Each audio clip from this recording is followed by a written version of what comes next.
There's a lot of symbolism in Ferris's room, and a lot of it is actually, it seemed to be sort of a cowboys and Indians kind of theme that runs through a lot of the items. The lamps on either side of his bed, there are these, kind of parchment lamps that have wagon wheel scenes on them. There's the wagon wheel chair. And then there's this blanket on his bed, which at first I thought was maybe like some sort of 80s fleece blanket, kind of a vaguely Navajo pattern to it. But I realized was actually a 1940s camp blanket. The pastel colors are what threw me off because they looked really 80s. Those camp blankets were all done in those kinds of faded pinks and blues. And that was very frustrating because I thought, well, then I'll find a camp blanket just like it. Well, I don't think there are two camp blankets that are the same. And I ended up ultimately going with just a crappy fleece blanket. The way I arranged the bed, it was all kind of crumpled up, so you couldn't tell. Hopefully nobody else was too upset about that.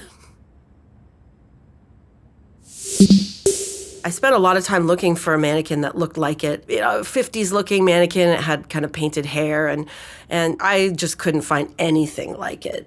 So I knew I didn't want it to have actual hair. It needed to have molded hair. I ended up finding a guy in North York that had mannequins and had some dusty old crappy warehouse and a million things. He tried to sell me like 20 different mannequins, and none of them I liked. And I saw this one, and he couldn't believe that I just wanted the torso. It really bothered him that I didn't want the legs. And anyway, so I took it back, and it was white, and I painted it. And we actually didn't end up finishing painting it because it was such a last-minute thing that we were putting it together. But we managed to rig it up so that, if the door opened, that it would move. And that was one of those elements that I think everybody expected to find. I think people really fixated on that mannequin. And in a way, the mannequin is like a character in the movie, right? There's so much suspense built around, is this mannequin going to reveal itself? So that's why I think it was important that, of course, that the mannequin was there and that it was rigged up properly. And so we managed to make it work. The Bryan Ferry poster was one of the posters that also had existed, or at least I could find evidence of its existence. I think it came with a 7-inch from like Japan or something like that. By the time that we started to create the posters, I realized that I'm just not going to get it. And so we recreated that as well. And that one was a complicated one because it's not like it was geometric or something that we could just create ourselves. We had to get all the elements. So I bought, again, all the albums and anything that had any of the artwork that we could find. And then the designer figured out a font that worked. And so we recreated it as best we could. And it's a really central element because you see it in the movie a lot. It's right over Ferris's bed.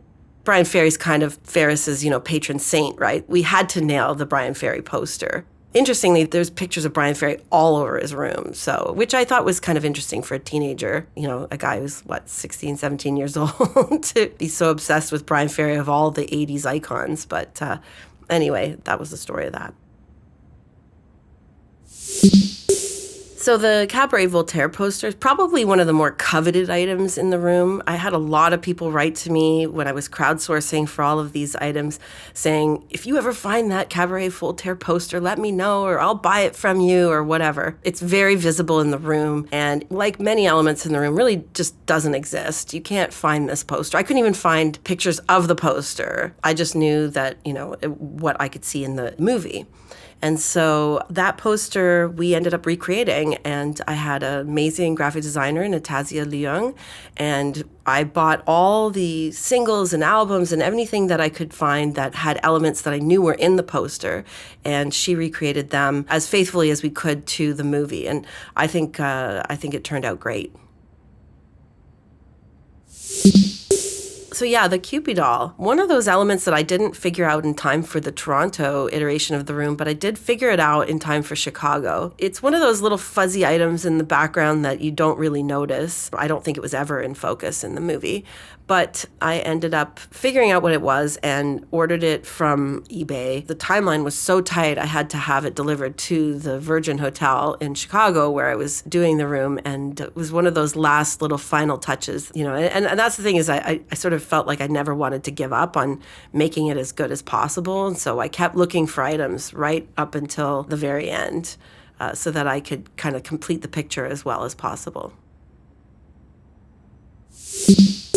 The Simple Minds poster I know did exist, and I'd found evidence of one having been sold like 3 years before, which was very frustrating because it made me realize, okay, it exists. It's in the world somewhere. Like with most of the items in the room, it just couldn't be found. And so again, I bought an album that had some of the elements on it, and my designer just simply recreated it. Thankfully, it was a very graphic piece, so she was able to come up with a fairly good rendering of it. So when I did the room in Toronto, one of the things that literally up to the wire that I hadn't found was the life preserver that went around the deer head. And I felt that it was a really important item. It wasn't just a deer head, it was a deer head wearing a pig nose and a life preserver. And I'd found one that was okay, but it was red, and I knew that the one in the movie was orange.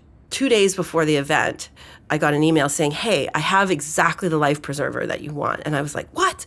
But I'm in California. And I said, can I give you a FedEx number? And you sent it. And this guy FedExed it to the hotel, and it came the morning of the event that we were opening. And the best feeling in the world was taking off that crappy red one and putting the orange one on. And it was literally just the most perfect moment where it was, again, like a cherry on top. And the room looked perfect to me. Before that, it just hadn't seemed right. Funny how the littlest, tiniest details are really what makes the thing work.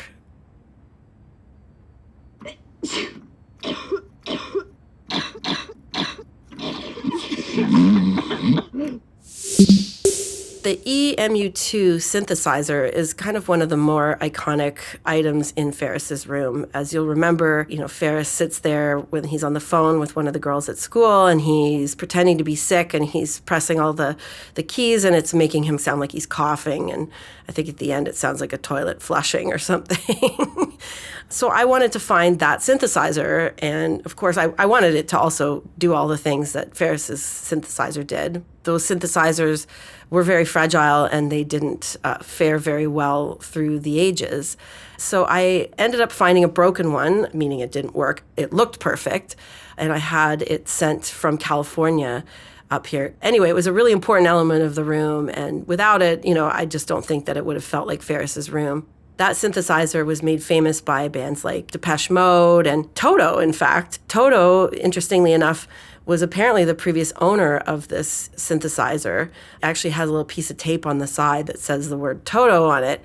And it was rumored that it may have been used on the album Thriller, because there was some connection between Toto's equipment and the album Thriller by Michael Jackson. So I like to think that it's a very famous one, maybe makes up for the fact that it doesn't work.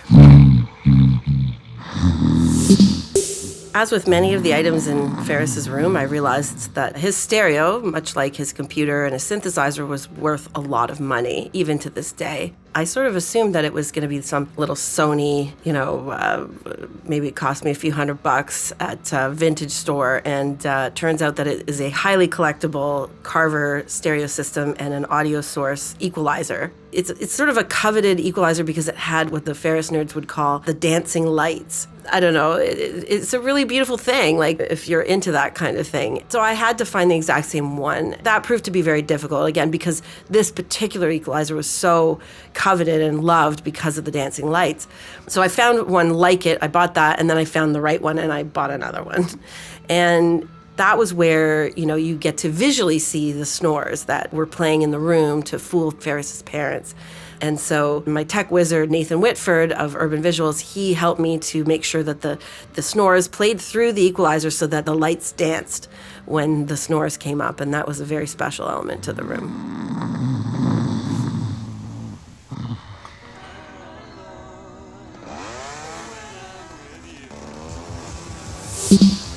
Any kid in the 80s will tell you that MTV was like the coolest thing ever.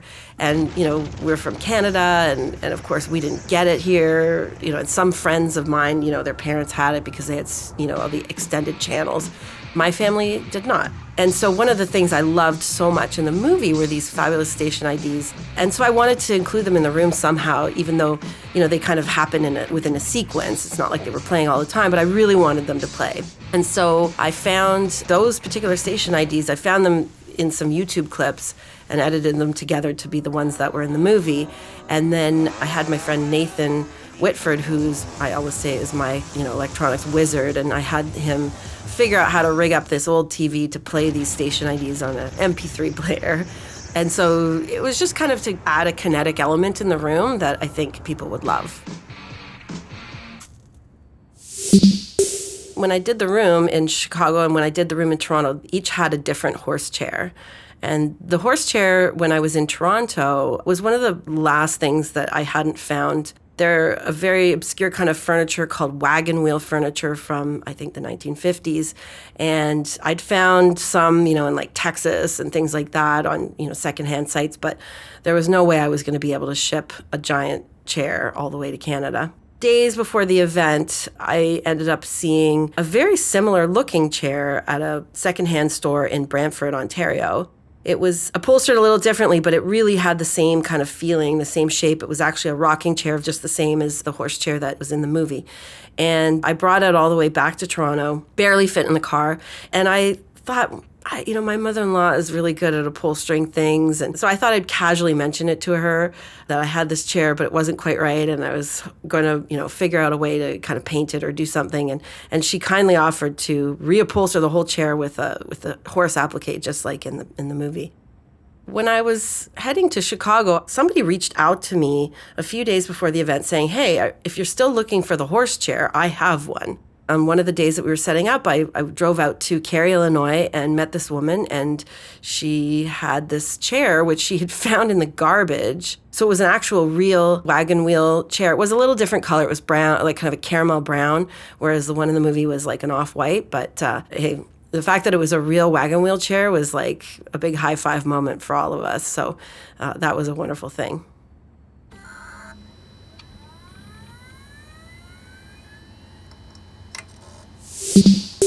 One of the key elements of Ferris's room, as far as I was concerned, was his computer. There's an entire scene built around Ferris changing his absence days on his home computer to his school computer, which I remember as a kid being like, how on earth do you do that? I mean, the thought that you could make something happen in another computer from your own computer was a foreign idea at the time for me. I really wanted to find the same computer that he had. It was an IBM 5150, a very state-of-the-art computer at the time. I thought, naively that I could just buy it at a Value Village or a Salvation Army. That was wrong. And I ended up finding it and borrowing it at the very generous gesture of a guy named Sid Bolton, who runs the Personal Computer Museum in Brantford, Ontario. Never would have thought to look in Brantford to see if I could find this computer. But literally, I walked into this guy's museum and he allowed me to walk out with the IBM 5150 computer, which Sid had programmed for me on a floppy disk to have Ferris's report card with his absence days counting down, just like it did in the movie. And that was probably one of the most special elements of the room that we were able to pull off.